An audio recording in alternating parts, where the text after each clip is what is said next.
Yeah, hello everyone, and welcome to another episode of Billy Watson TV. I got a fight there, I just appeared and then Mike's came in. So I'm very delighted today to get a guest I've been actually wanting to go on for a long time, but doesn't give interviews out too often with people who I don't think's got any established backgrounds. So I'm thankfully, I don't know what you've maybe seen a website, and I've been busy interviewing lots of people. Delighted to have you on, Mike. It's Mike Williams from Sage of Quay. So welcome to the show today, Mike. How are you? Thank you, Billy. Thank you for having me on your show. Yeah, it's great to have you on. I've been a long time fan. I've been watching your work from way back when and all the different stuff you've done over the years. You know, you've kind of been fighting, I think, on and off with the Beatles stuff because you want to talk about other stuff, but somehow that keeps dragging you back in. And I'm quite thankful it does because I really enjoy that stuff. There's a few other people out there talk about the Beatles, but I think you've kind of, especially when you got into the memoirs of Billy Shears, which is how you kind of discovered it, but you've latched onto that book and really got into that and delved deep into that and provided a lot of value to people, I think, from that book in particular. But let's just go back to yourself and where you grew up and how you kind of got into music, because I knew you were into the guitar and stuff when you were younger, playing bands and stuff. Would you like to tell us a bit about your background, please? Yeah, I grew up in New York, Billy, and as a kid, I I started really playing guitar around 14 or 15 years old. Before that, I was kind of my father had an acoustic guitar and I was strumming that, but it got a little more serious when I was 14 or 15. And I was a huge, huge Beatle fan, So like this was many, in many this, people. how old was this, like the late 60s? You were 14, 15. I would have been, yeah, it would have been 1975 around there. Okay. Yeah, I'm 63, so I was born in 1959. I'm not that old. Ah. But Yeah. yeah, so in the mid 70s, I was uh, playing the guitar and I was teaching myself songs. And the way I did it was I bought myself sheet music, simple sheet music, and I bought Beatle music because I knew how the songs went. So when I practiced, I knew whether I was getting it right or not. Right, okay. That's how I did it. You were hugely into the Beatles back then. They were kind of your main band. Yeah, the Beatles. I was also heavily into Jimi Hendrix, Led Zeppelin, a lot of the British invasion bands. But probably my three most favorite were the Beatles, Zeppelin, and Jimi Hendrix. But I listened to everything, and so over the years, I just decided that I didn't want to play cover music. I found it boring. I always found myself wanting to write my own music. That was my inclination. So in the late 70s, I had a band and we focused on writing our own music and trying to get that music published, recording contract, and all that stuff, only to find out that the music industry is completely closed. They Yeah. don't take unsolicited material. That's how naive we were back then. And so it extended into the 1980s. But at that point, the band had disbanded because everybody had to go get a job to get some money to go pay the bills. Yeah. And I was pretty much doing solo stuff. I was working a lot with my brother, who was a drummer and a keyboard player, and he had a home studio when he lived in Maryland in the U.S. And it was a 4-track studio he had, and so I would I would drive up for the weekends, and and this was going into the 1990s as well. In the 1980s, we were still going to into studios, my brother and I, and we had our drummer Max, and but we were also then transitioning to the home studio stuff. And so I would come down during the weekends. I was the main songwriter, and we would put the songs together. Essentially, it was me and my brother, and we put some really good stuff together back then. They were all demos. I was thinking one day that I would put the demos together and release something. Um, and then that went into the 1990s. And then there was a stretch where I was still playing guitar, but I wasn't really doing any recording. And it wasn't until 2011 that I decided that I wanted to put my first album out. And so I had songs that I had written over time, and I had to write some additional songs to fill out the album. And the first album was Leaving Dystopia, and there's 10 songs on it. And that was Quite a, released quite a in positive album, that, isn't it? It's like quite a few songs in there are quite yeah. hopeful and kind of. Yeah, I do. I try to write songs that are upbeat, hopeful, I mean, I will write songs that will call out the craziness in the world. I I like mean, the one you done, Breathe, I think. yeah, Just or Breathe, yeah. that was very good. Just at the start of the kind of lockdown nonsense, you can take the mask off and breathe. Yes, right. Yep, yep. So Breathe was released in December of 2020, I think it was. And so in between Breathe and Leaving Dystopia, I had my album Hollow Moon. I mean, And yeah, and Breathe was one of those songs. It's still doing very well. It gets a lot of play. yeah, My publisher is TuneCore, so I can see the statistics when it comes in. And it was interesting because, Breathe was just a song that I had this riff for a long time. Actually, two riffs. They're very similar, but different. And I sat down one day and I just combined them, and the words came very easily because of all the nonsense going on in the world. Right? It's very easy to write about it.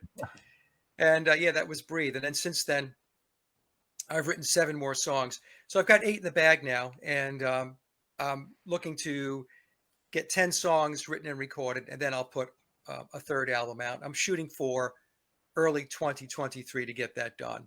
And is Breathe the only one you've released from that? No, I released all of them. So what I've been doing is, instead of just waiting and holding the songs and then releasing an album, I've been releasing them as singles. Yeah.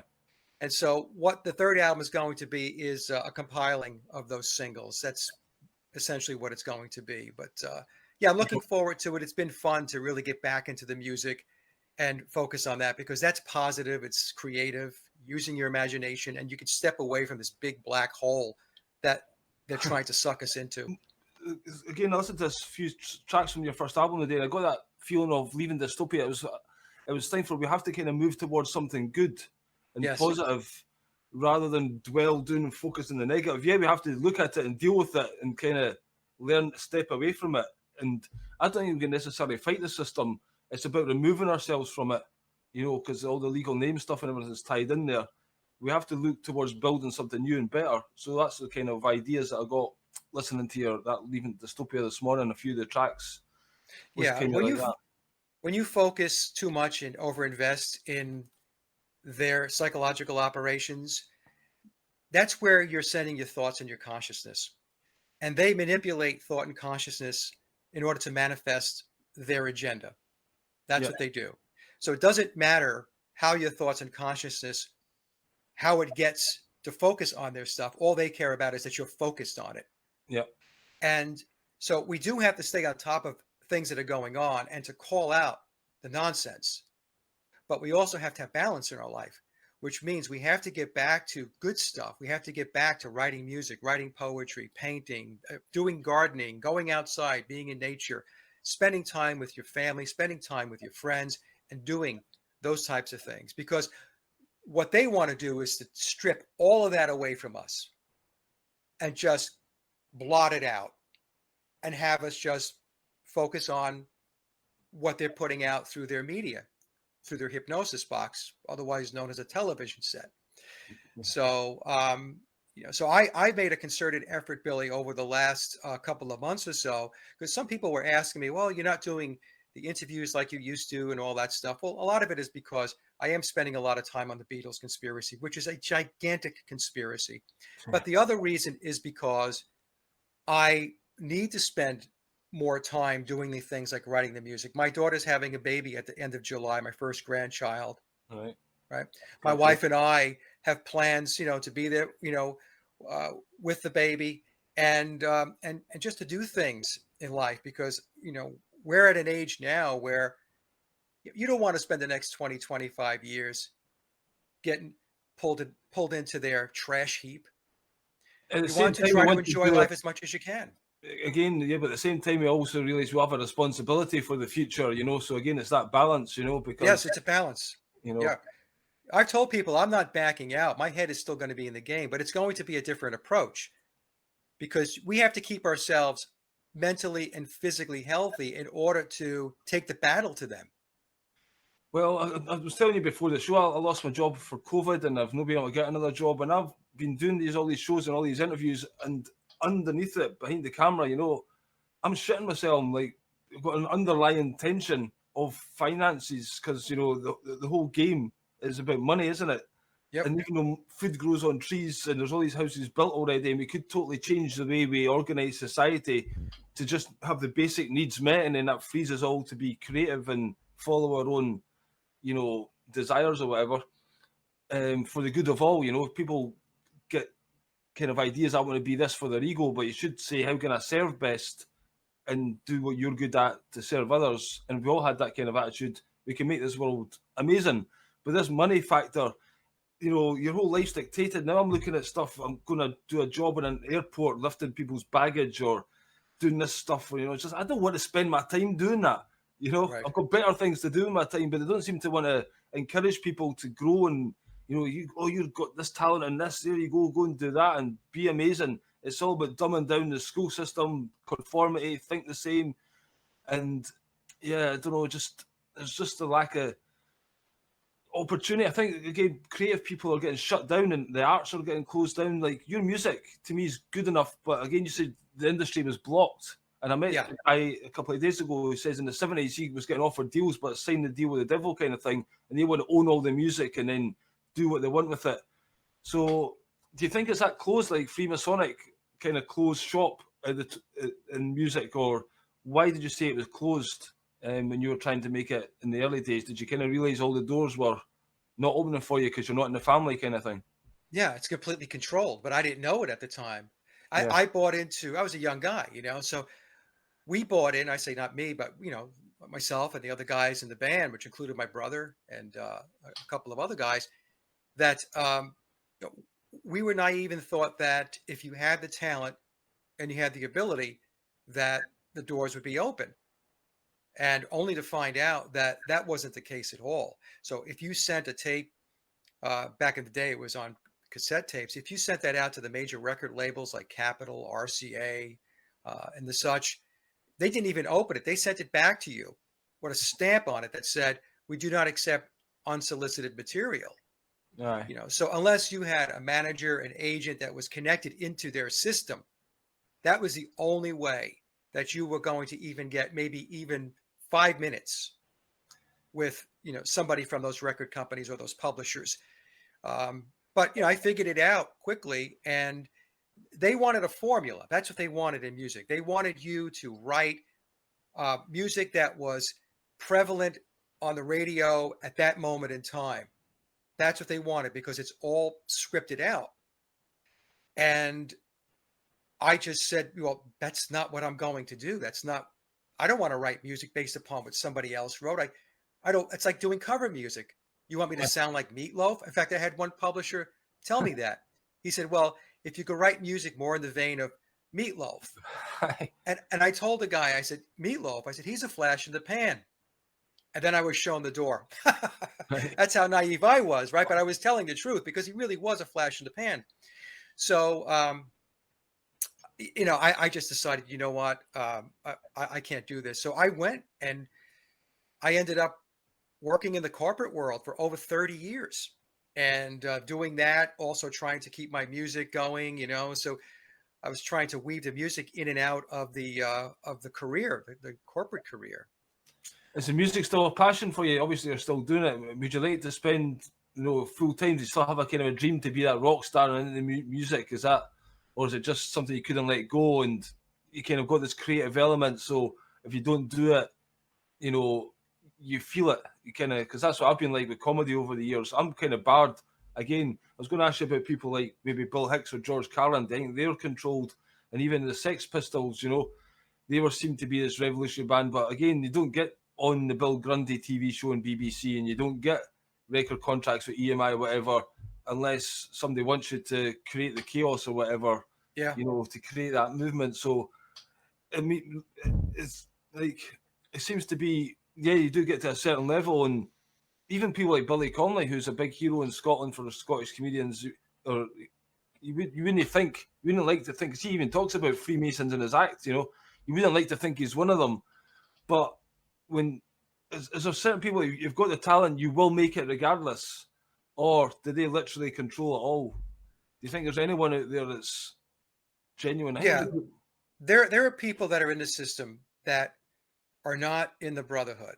But let me just, the one question you asked me before is if I if I'm looking for a record contract. No, I'm not. I just do it for the love of music. I like to write music. I like to play. I like to record songs and share my songs, by putting them out. That's Yeah. where I'm at. I have no desire to be a quote rock star or be on stage or any of that nonsense.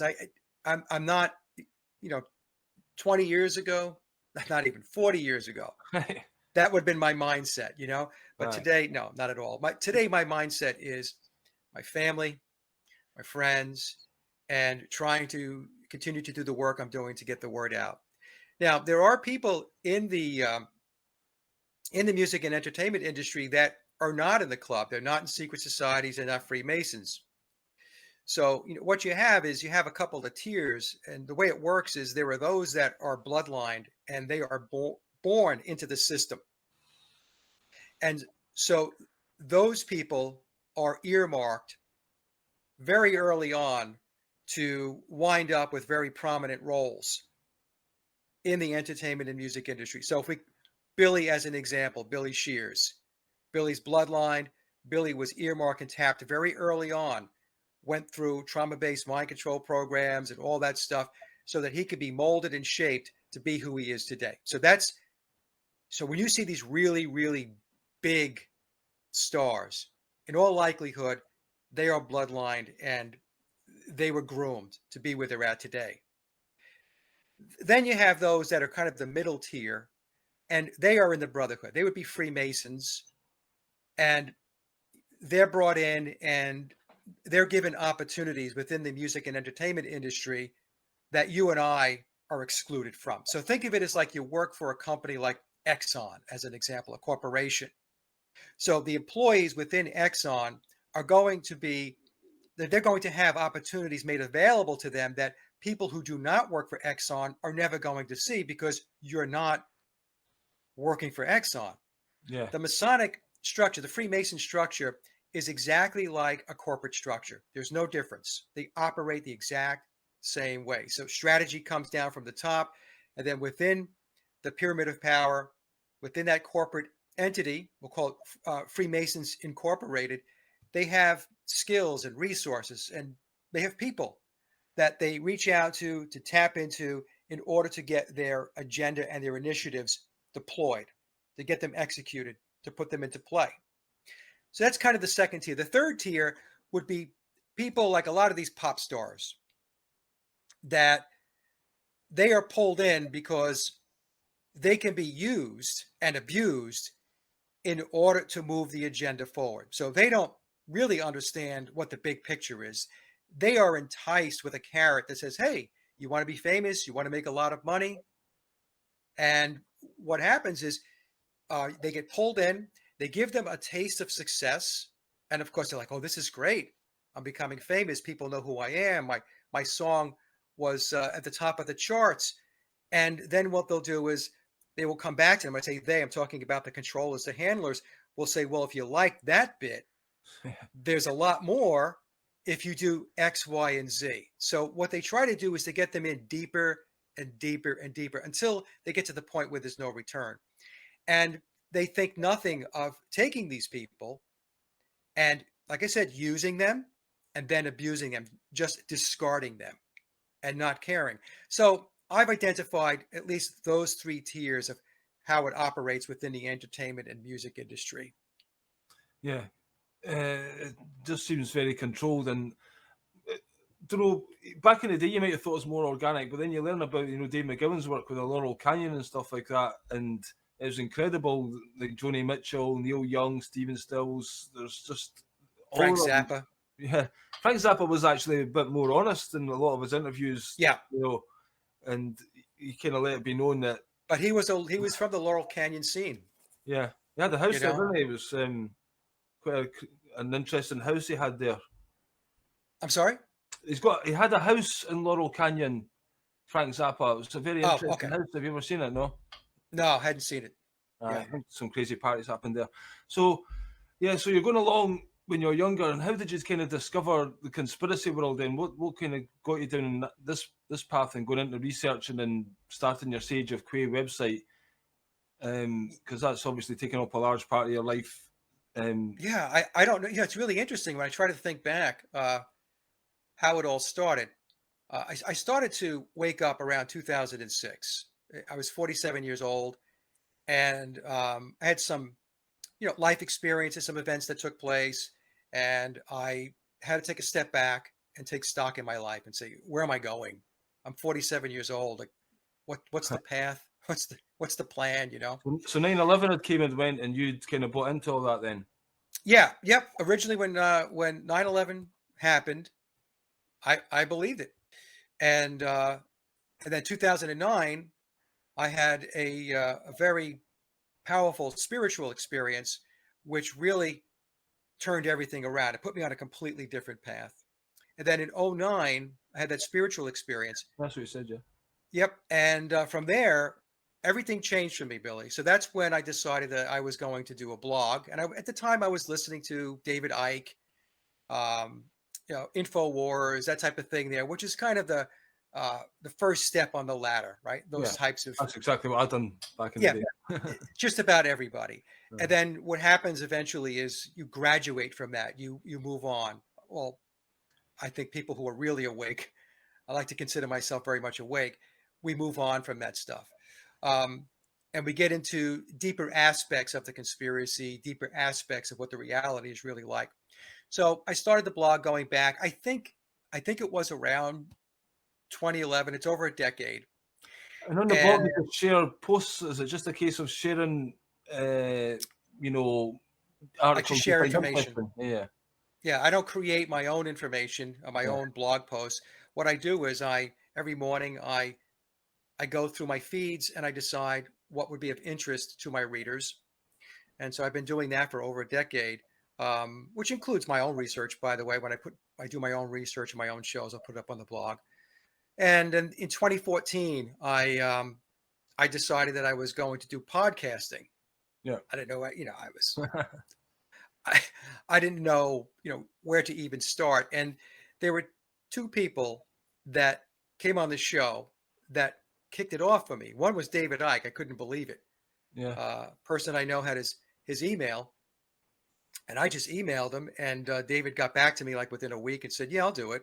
Right. Now I know some people have questions about David and whether he's controlled opposition and all that stuff, but my point is that he said yes and helped me get started.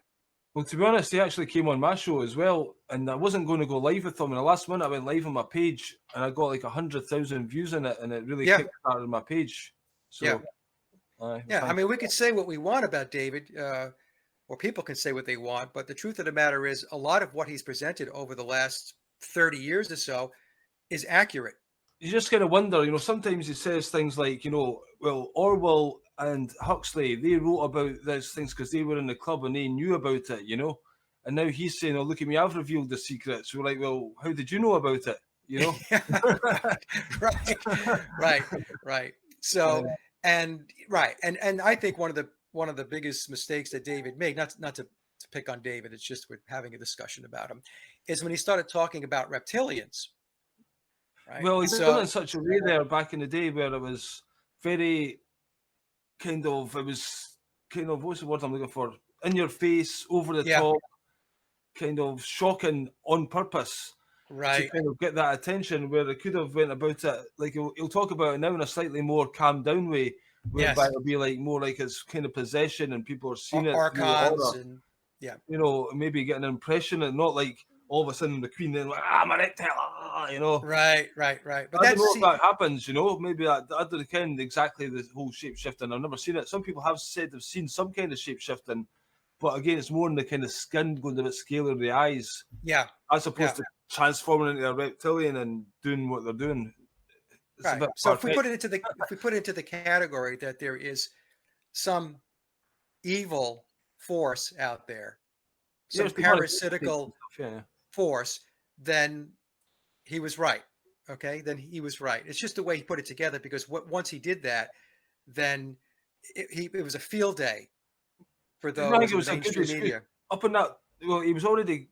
I mean, he got on the Wogan show. Now, Wogan's a trained Jesuit, and so he got on there and to be mental. It was like to create this character, almost. You know, it's like set up to, here's the madman. So now if you believe in conspiracy theories, you're crazy like David Icke. Right. So that was already kind of in place. And then they went full balls to the wall with the reptilian, which just kind of cemented that. So even now, like 30 years later, I'm having an argument, or my stepdad will say to me, "Oh, I can't believe a word you say.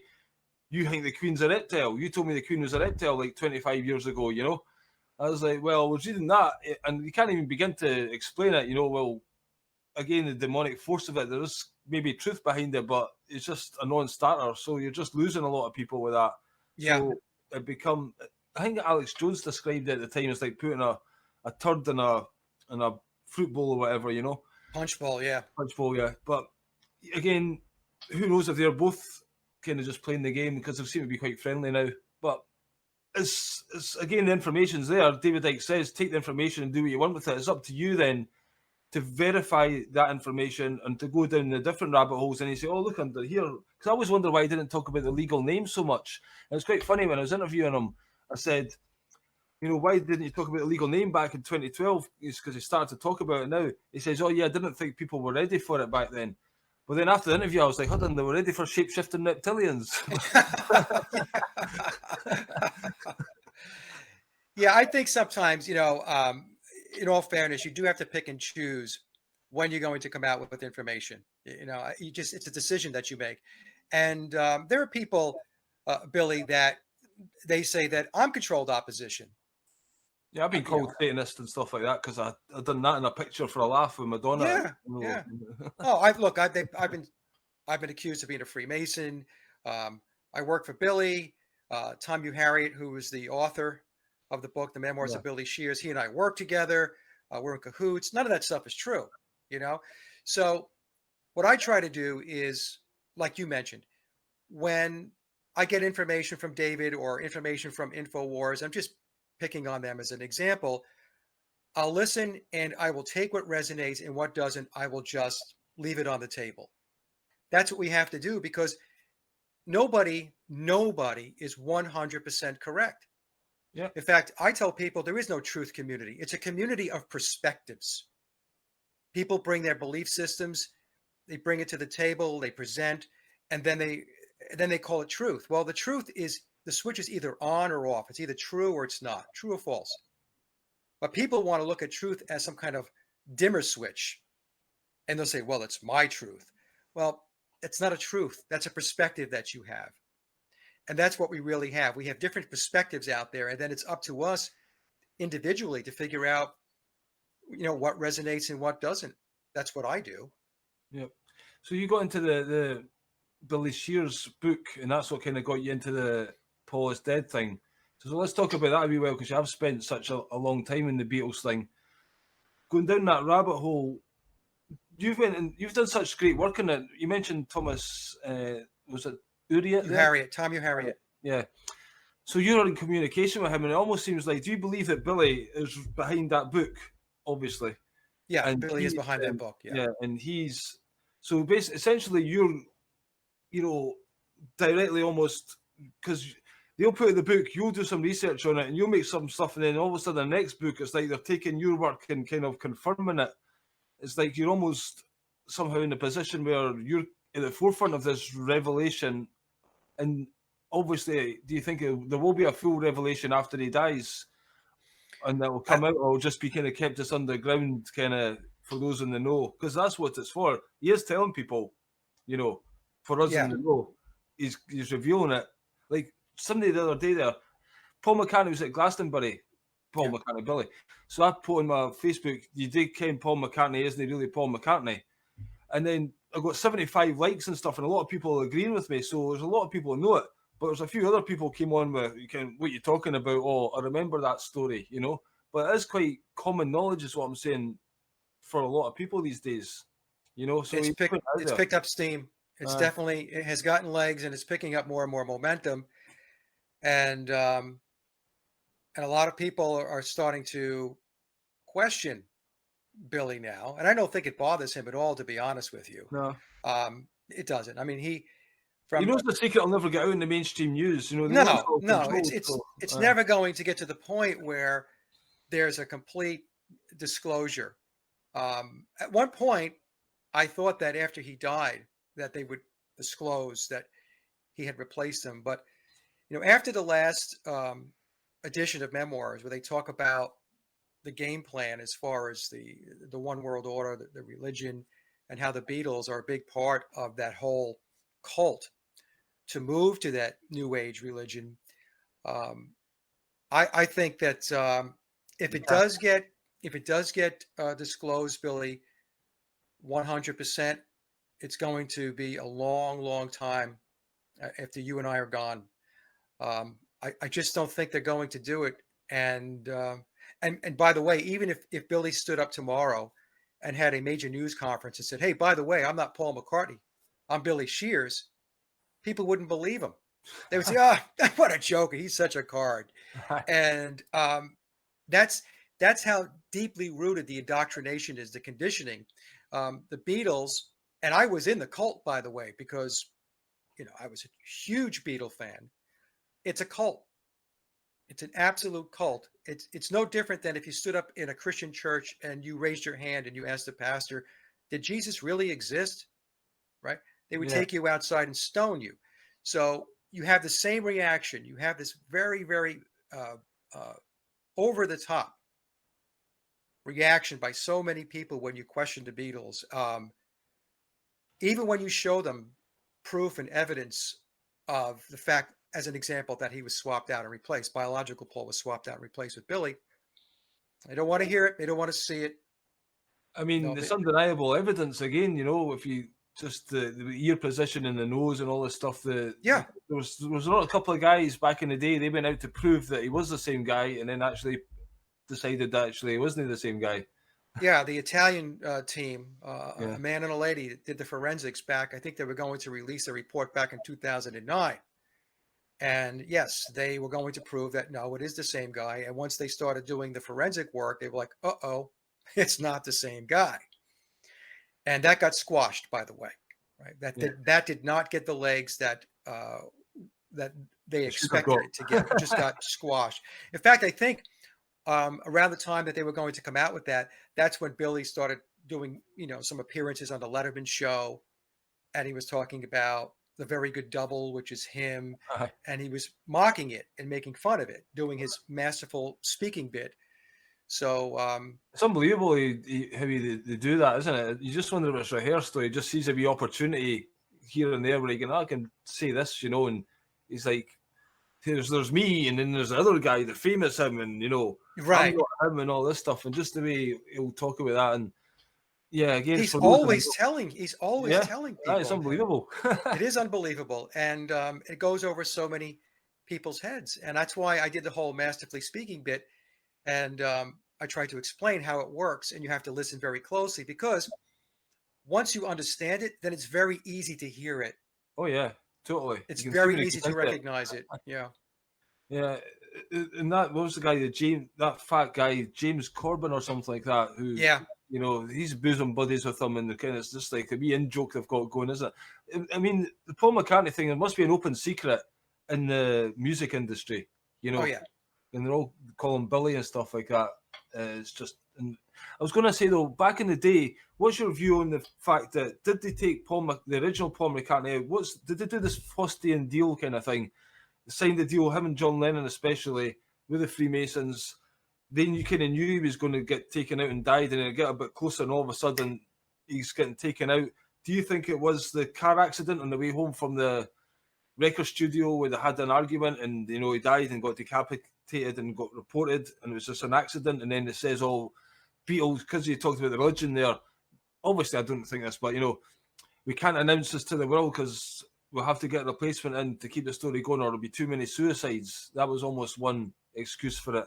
Right. They said that people would just become very upset, and if they tell Paul McCartney lost his head, so we need to get his replacement in. But again, do you think that Billy was the son of Aleister Crowley and all, like, since birth? Because he even worked with the Beatles and stuff and helped, I think, write their music before he joined. I believe he did. Yeah, I believe that Billy was in the picture way before late 1966 when he was chosen to be the primary replacement. Yeah, this is something I was going to ask about, because was that not planned to be the primary replacement before, because because you're saying they were going to have various people play him, and then they decided just to stick with Billy. Right. Well, then why did that discussion happen if he was already in place to be Paul for a long time? Do you know what I mean? Yeah. So it was planned from the very beginning. This is the thing that people don't understand. So there was a Faustian bargain, and it took place in October of 1963. It took place after "Please Please Me" went to the top of the charts in the UK. Remember, I was Like talking. we were saying at the start, yeah, they give you a wee Right, bit of just space. kind of grease the skids and get them acclimated to success. Hey, do you But, want some but more? what about Brian Epstein and stuff before that, taking them to Hamburg and stuff? So was he not controlling them and stuff? Yeah. Brian Epstein. Before him, it was Alan Williams. Alan Williams was really their first handler, and before him, it was Pete Best and his mother Mona. So Mona had the Casbah Club, and Pete was actually scheduling and setting up the shows where they were going to play. Right. And then Pete was out of the picture. And then Alan Williams took them to Hamburg, and then once Alan did his bit, getting them into Hamburg, I think it was August of 1960. Um, then it was Brian Epstein that took over the band. Um, so yeah, then obviously what happened after that was the whole Cinderella story. That's what I call it.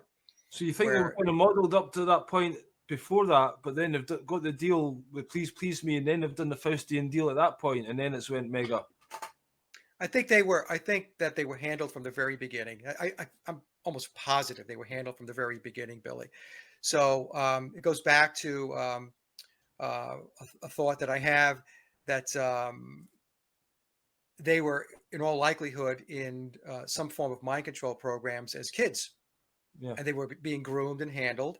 And of course, a lot of people don't want to hear this, but this happens all the time, especially in the music and entertainment industry.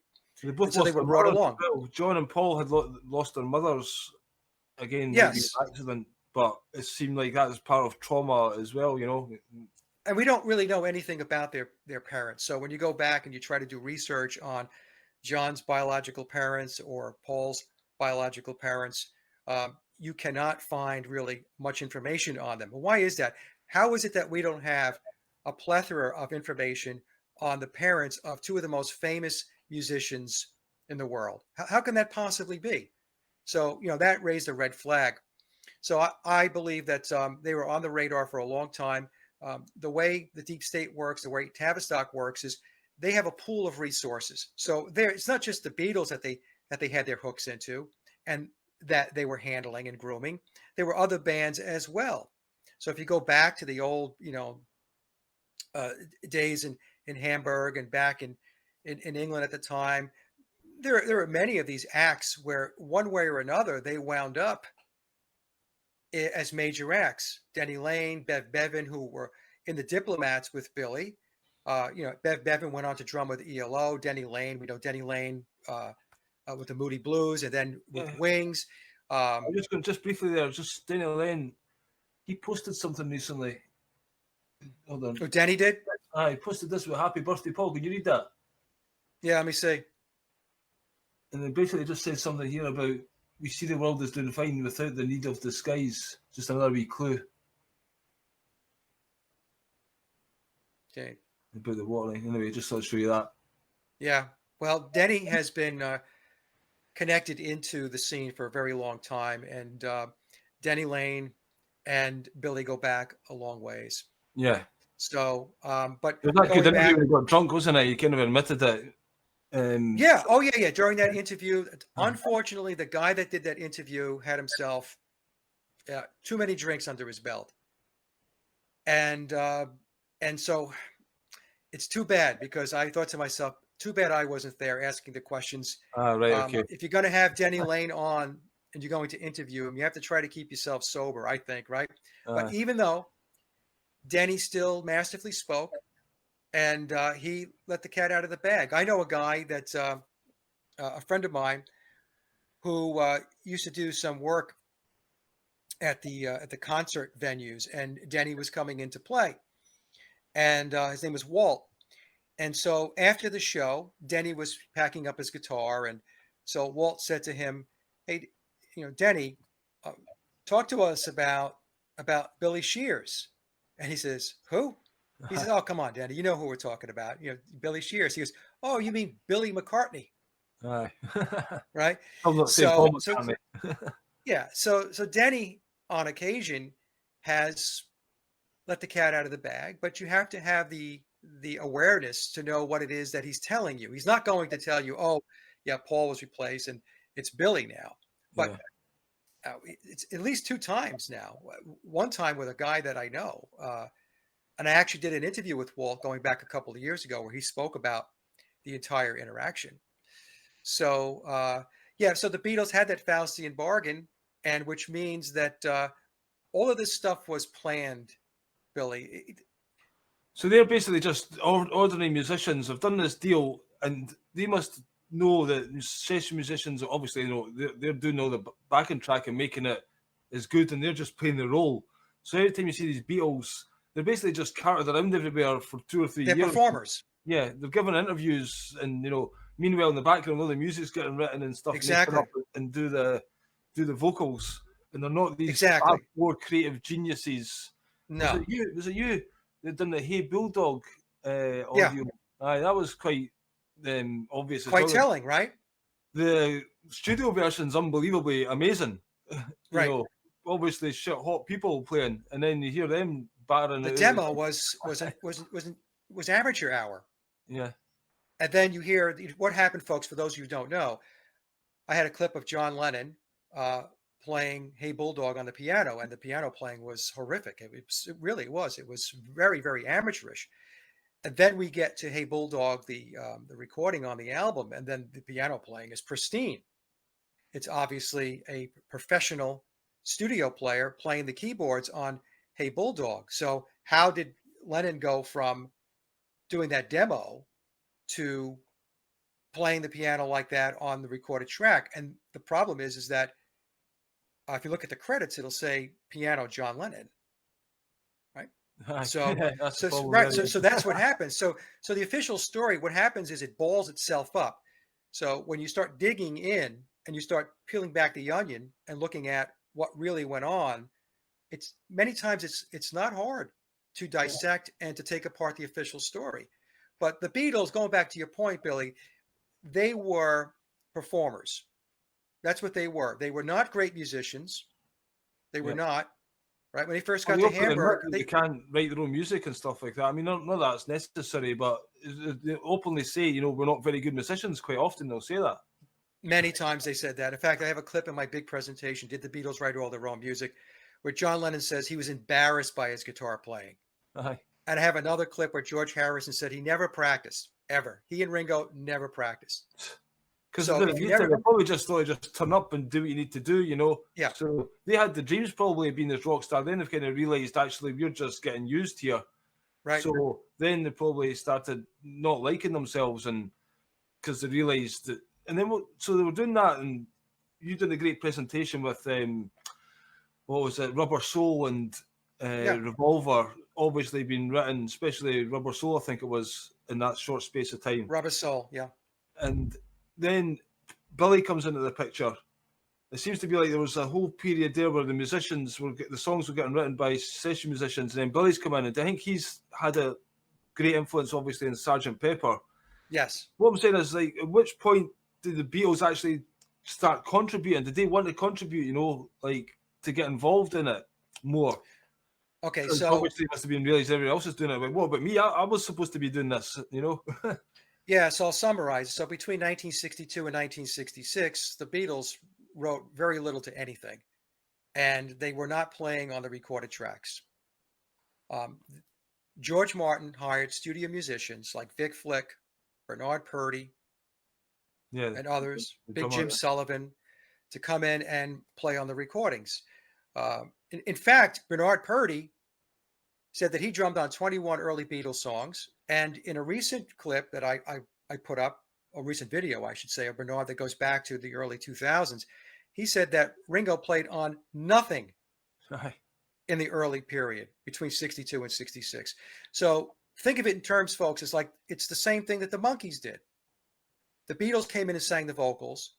And while the Beatles were out performing and all that was the Beatles' job. The Beatles' job was to be the veneer. It was to be the performers to have the front end of the Cinderella story. That's really what it was all about. So while they were doing all of that and doing 16 cities in 16 days, a lot of their tours were like that, George Martin was back in the studio with professional songwriters and studio musicians laying down the tracks.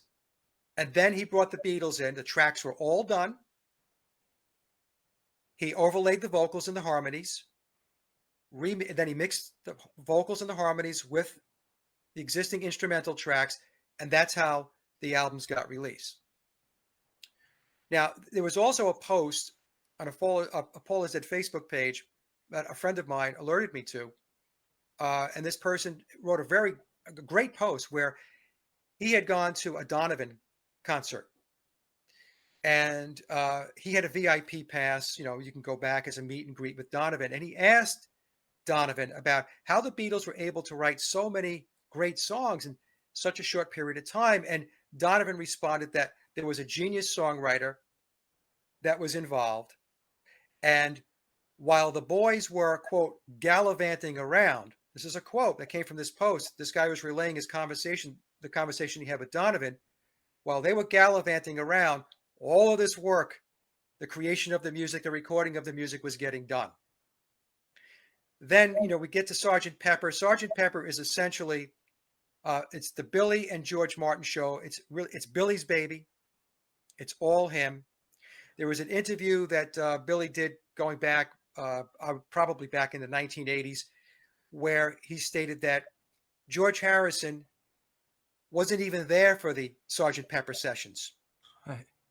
He wasn't there. He was absent. He did not go to the sessions. A lot of times when I think they did do stuff on, he would go and overdub it and remove the parts the next night. So Billy was 100%.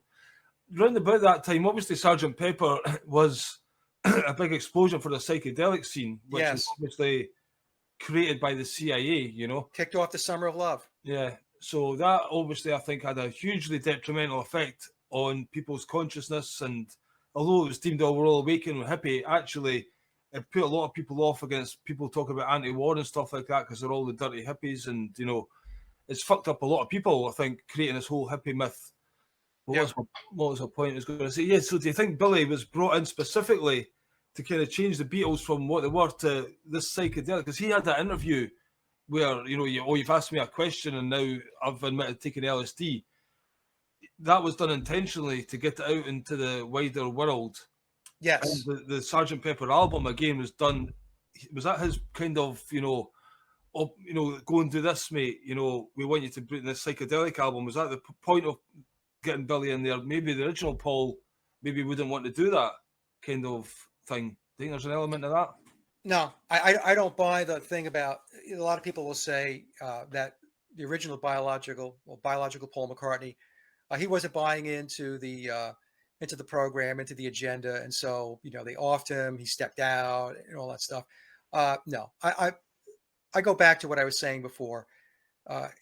Biological Paul McCartney and John Lennon for sure were in mind control programs. How do I know this? Because we have pictures of them with birdcage symbolism on their head. Right, the birdcage symbolism is Illuminati symbolism for mind control and MK Ultra slaves.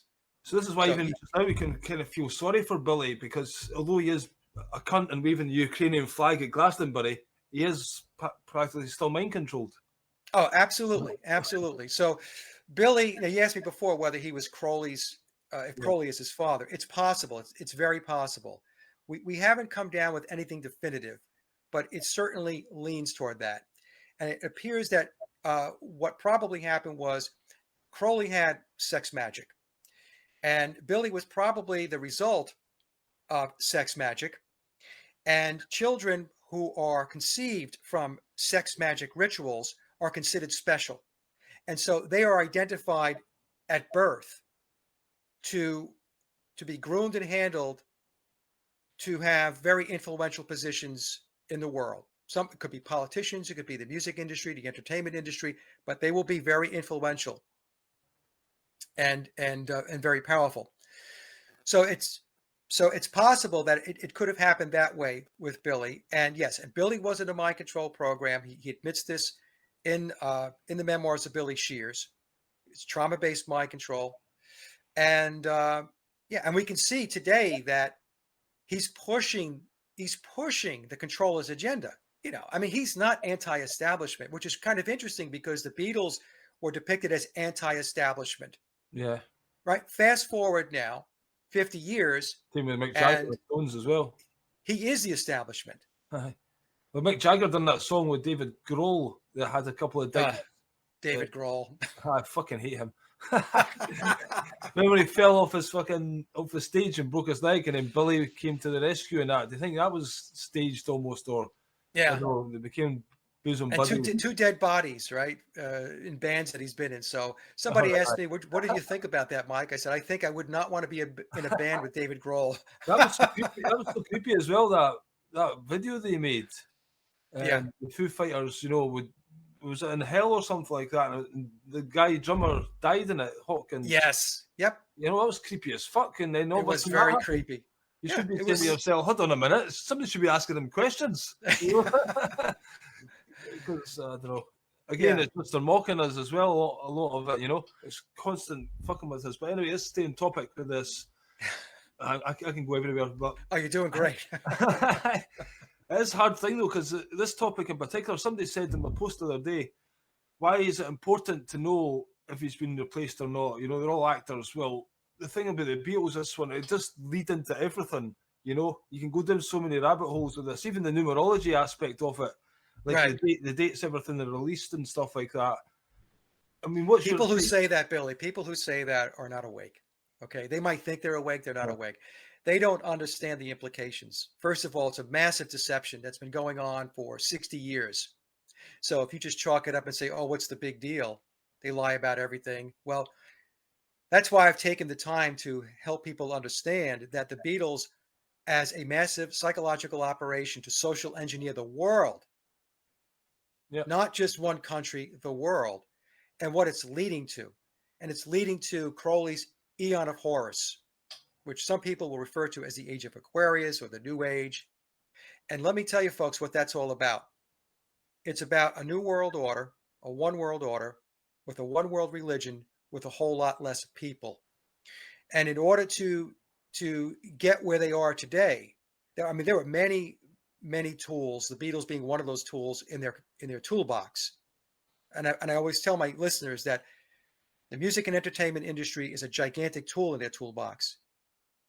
But without that conditioning, we would not be where we are today. We are where we are at in the world today, facing the problems that we're facing as a direct result of psychological operations like the Beatles. And even as I'm saying this, it's going to go over so many people's heads, and they're just going to roll their eyes and say, that's ridiculous. The Beatles music was great. It was this, it was that. Hey, it was a lot of great music, but it had an agenda behind it. That's what people have to understand. So I get that all the time, and I just, you know what? I don't waste any time on it, Billy. If you can't figure it out at this point, I have done so much work to explain it. And if you still can't comprehend it, then I just need to bypass you and move on. Yeah, I mean, you have done amazing work. Just the John Lennon one was about, I've seen a legend from Jesus to Paul, Yeah. And it's just this Paulism, and it is this kind of new age. It's almost woke, do you think? The hippie thing mean peace, love, tolerate everybody. Now you can be whatever you want and have a pronoun what you want and all this nonsense. It's went completely insane. The left, so-called left and right, is two wings of the same bird, but the left is more fascist than the right these days, being so woke. You can't say anything to anybody, and it's just sickening. It's like everyone's totally invented in this world, and if you've got a logical, sane brain in your head, it's hard to fucking get through your day. Well, think in terms of Lennon's song, Imagine. Imagine no possessions. Yeah. What do we have the World Economic Forum saying today? Yeah. You'll own nothing and be happy. Yeah. And I did a video going back explaining how Imagine was predictive programming. It was table setting. It was conditioning for the New World Order. In fact, according to memoirs, John Lennon didn't even write Imagine. Yeah. The footnote in the book says it was generously credited to him. John didn't write Imagine. Imagine is the anthem of the one world order. Yeah. I Yeah. mean, there's a video on John Lennon, I think it's called Imagine, the movie done, and you see him in his mansion and he's playing a bit of Imagine to somebody. You know, and the guy says, "Oh, I like that one." I think it was another musician, might have been, oh, I forget his name. But anyway, the point is they make it look as though he's sitting there creating it, you know? Yeah. They give these clips to make it like seem natural. Oh, that's John Lennon, he just wrote that there in the white piano, whatever, you know? But again, it's all staged. It's in the simplicity of that song. Again, it's probably genius, the simplicity of it and how it can get into people's heads, you know? Yeah. And again, the repetition of things as well. Like your songs, like that Breathe, if that was played everywhere, it'd be in everybody's head, you know? So they make shite songs get popular just by repetition on the radio. That's what does my head. And I used to work in this food factory and shite radio on all day, every day, with the same crappy songs. And then people, oh, I like this one. It's like, oh, it's fucking shit. It's only because you've heard it so much, you know? But that's...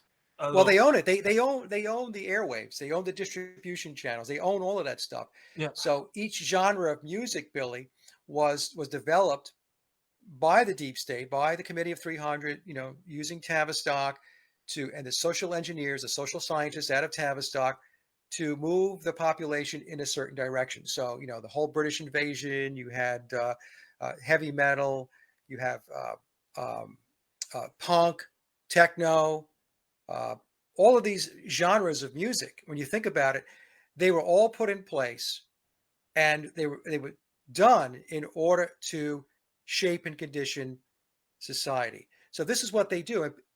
They just screw with people's minds. Yeah, literally. And steering them and moving them in a particular direction. And you know, they have many, like I said, tools available to them. It's not just the music and entertainment industry.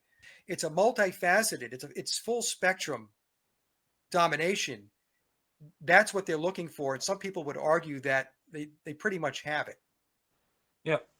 It's coming towards the end of the hour that I usually do. There's so much more stuff I could talk to you about. I just wanted to ask you, where do you think it's going? And do you think there's any hope for us to turn this around? Because as you've said, they've probably done it. And it's, you know, the game's fucking wrapped up. And again, I was going to maybe talk to you, there's not enough time, but the Tartarian thing, and was our population created and now there's too many of us that have served their purpose almost and created their machines and done what they needed to do. So now it's time to wipe off some of us. If I'm not saying there's any good behind it, but do you think there might have some positive intentions whereby they're saying, oh no, there is too many people, we need to control it for the sake of the planet? Do you think that could be a possibility at all? Like they are genuinely trying to manage the planet in a good way, or that's got fuck all to do with them, we need to take responsibility back? Because I actually doubt we're capable of actually looking after ourselves, you know? Yeah. No, I don't think that they have any good intentions, because you know the premise that there's too many people, so they're trying to manage it down so that it's more manageable. There'll be a utopia, everything will be okay. There'll be no more war and all that stuff. Well, my response back to that is, who created the situation where it led to, quote, too many people? Who dumbed down the schools? They did. They did. So they're not off the hook. And but now to answer your question, whether I think that it's over, I don't think it's over. I honestly believe that people like yourself, me, and many others jammed them up. I think they wanted that whole thing over within a year so that they can move on. And what they're shooting for, folks, is 2030. That's their milestone right now, because it's Agenda 21. So Agenda 21 means it's an agenda for the 21st century, and 2030, it's a point in time. It's a checkpoint to see how they're progressing. We just have to keep going. We really do. I don't know what it's going to be at the end of the day. I don't have a crystal ball, but all I know is what we have to do is we have to continue to fight, because where they're going is not a good thing. They still don't admit to themselves they've been had at this stage of the game, you know? It's just like, come on. They're still, like, I mean, you go into, I sometimes pop into a group and drop a truth bomb and then get fucking told to fuck off pretty quickly. But it's just like a cult, just to keep the truth out, you know? It's just like we're happy in our ignorance and don't let any of, you know, any knowledge that contradicts that or might fucking break us out of our perceived brainwashing. That's not good, you know? We like it down here. So that's what I find frustrating, dealing with the general public, you know, that's almost like an enemy. They're working for the Satan at that point in the game because their minds are owned by that. So it makes it harder for people like us just to. I know when we find each other, it's good to talk. Basically, when you find Absolutely. somebody have a like mind, you know, I always like, even though we both know the story, it's just good to connect with somebody. Like, thank fuck we're not alone. So that's kind of why I've done my shows as well, just to provide people a little bit of a place where they can gather and say, "Oh, thank fuck we're not completely insane. Everyone else is." Right. Although And that's the we're thing. the crazy ones. We're a small percentage of the population, but we are very resourceful. And they've tried to shut us down every which way, I've just had deplatform 10,000 us. videos taken off of Vimeo. I've had my whole website deballed. I mean, and no argument, no debate, no Nope. fucking science, no nothing. And I tried to tell them, you know, where's your evidence, you know? And just like, fuck you, boof, you're gone. That's No, they 15 don't. years worth of work in a fucking heartbeat. It's shocking. It is shocking. A good friend of mine, Jack Hart, who does a lot of deep research, especially with regard to the esoteric, he was same thing happened to him on Patreon. Yeah. He just woke up one morning, it was gone. Aye. And then when he tried to contact Patreon and ask him, like, why is my stuff gone? Yeah. No response. Aye. They just eliminated him. Patreon started off natural, and I think they get taken over. The same as YouTube get taken over. You know, the big boys move in, take over, and then fucking that's it. Yeah, well, any platform that's going to get legs, they're going to try to commandeer it. Yeah, Instagram. So platforms like, you know, well, I think platforms that are definitely on their radar, obviously, would be BitChute, Odyssey, platforms like that, which is still allowing a lot of uncensored content. Some people will say, well, BitChute is censoring a little bit here and there, but I think it is. you know, but Odyssey, the guy behind Odyssey, he kind of slags off the other ones and saying we're the only true one. But anyway. yeah, I'm on Odyssey, BitChute, Brighteon, Rumble. I'm going to have to, for my website, I'm going to have to upload them all to my own server somewhere because you can't take that risk. As soon as you start using other people's stuff, they can do it. In fact, they could shut the internet down, which would be quite interested if I'd done that. Yes. Yep. That's right. They could do that tomorrow. And so that's why we have to be resourceful, and we have to continue to do whatever we can to work around their censorship and their shenanigans. I've had to do it. Yeah. You know, I almost lost my YouTube channel going back about 2 or 3 years ago. Yeah. You post most of your controversial stuff on BitChute now and just a few on I just put trailers up on YouTube. And then that's pretty desperate, isn't it? We're living in a censorship world. This is, everyone says, oh, what is this, Nazi Germany? Well, here we're getting censored and people just don't care, just carry on with it. You know, this should have just like, whoa, what are you doing? Facebook fact checkers, fuck off. It's supposed to be a free world. Information, you know, people are scared of information. We don't need somebody to protect us from anything. We can deal with it in our own way, you know. People want to be protected. Don't show me that. Don't read it. Don't look at it. People are all adults, you know. It's this way of the nanny state telling us what we can and can't look at and stuff. But at the same time, they're giving sex education and telling children how to masturbate at 4 years old and other. And they're teaching them LGBTQ stuff at, you know, in kindergarten.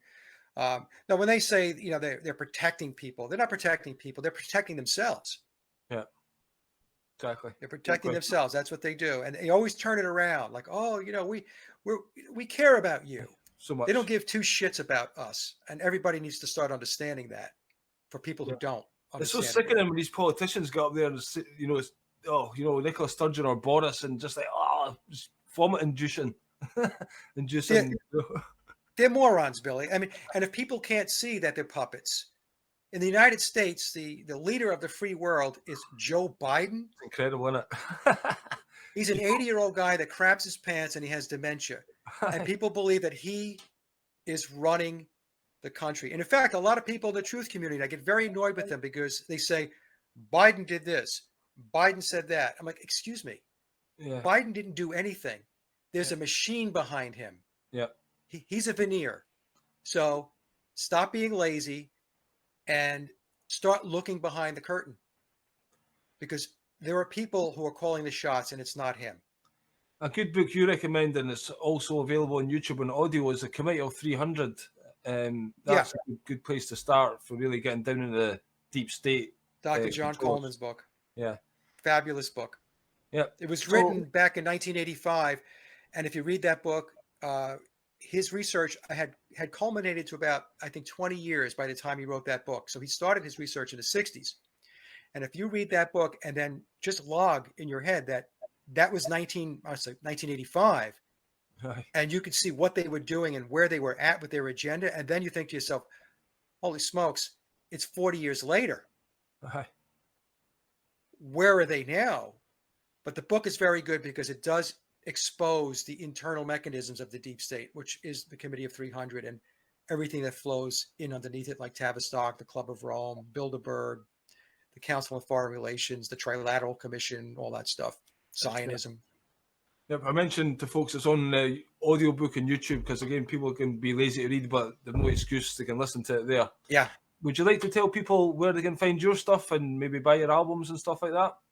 The best place to go is my hub website. It's Sage of Quay, SAGEOFQUAY, sageofquay.com.